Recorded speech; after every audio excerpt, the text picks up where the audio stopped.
Dream eleven और पूरी fantasy gaming industry पिछले कुछ महीनों से लगातार चर्चा में है। सोशल मीडिया पर तरह तरह की अफवाहें उड़ाई जा रही थीं कि ड्रीम इलेवन बंद होने वाला है, सरकार बैन लगाने वाली है या सुप्रीम कोर्ट ने कोई बड़ी रोक लगा दी है। लेकिन आज की 5 बड़ी अपडेट्स ने सारी धुंध साफ कर दी है और पूरी तस्वीर बिल्कुल क्लियर हो चुकी है। सबसे बड़ी और पहली खबर यह है कि ड्रीम इलेवन समेत किसी भी स्किल बेस्ट फैंटेसी ऐप पर भारत में किसी तरह का बैन नहीं है।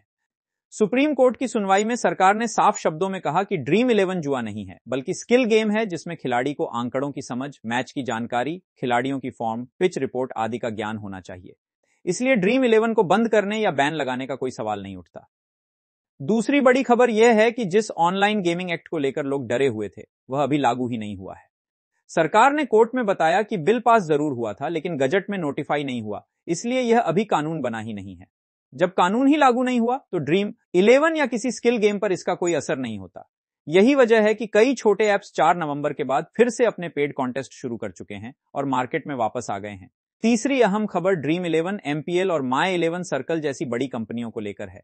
ये कंपनियां बिना कानूनी स्थिति साफ हुए मेगा कॉन्टेस्ट नहीं लाती। लेकिन अब जब सरकार और कोर्ट दोनों तरफ से स्किल गेमिंग को हरी झंडी मिल चुकी है, उम्मीद है कि ड्रीम इलेवन जल्द ही अपने बड़े कॉन्टेस्ट 1 करोड़, 7 करोड़ और मिनी कॉन्टेस्ट दोबारा लॉन्च करेगा, जिससे रेगुलर प्लेयर्स को बड़ा फायदा मिलेगा। और भाई, अगर आप ऐसी ही रियल अपडेट्स, असली न्यूज और ड्रीम इलेवन की सबसे भरोसेमंद जानकारी चाहते हैं तो अभी चैनल को सब्सक्राइब कर लो, क्योंकि पूरा देश देख रहा है और आप मिस नहीं करना चाहोगे। चौथी खबर 26 नवंबर की बड़ी सुनवाई को लेकर है। सुप्रीम कोर्ट इस दिन skill gaming, online gaming regulation और फैंटेसी एप्स से जुड़े अहम मुद्दों पर चर्चा करेगा। उम्मीद है कि कोर्ट कुछ स्पष्ट दिशा निर्देश जारी करेगा, जिससे आने वाले कई सालों की राह तय होगी और सभी कंपनियां बिना डर बड़े कॉन्टेस्ट शुरू कर सकेंगी। पांचवी और आखिरी खबर कर्नाटक सरकार के नए गेमिंग बिल से जुड़ी है। इस बिल में साफ लिखा है कि बेटिंग एप्स पर रोक होगी, लेकिन ड्रीम इलेवन जैसे स्किल बेस्ट फैंटेसी एप्स पूरी तरह लीगल माने जाएंगे। यह देश भर के लिए एक बड़ा संदेश है कि राज्य सरकारें भी स्किल और बेटिंग गेम में फर्क समझ रही हैं। इन पांचों खबरों को मिलाकर देखें तो आज की सबसे बड़ी बात यही है कि ड्रीम इलेवन सुरक्षित है।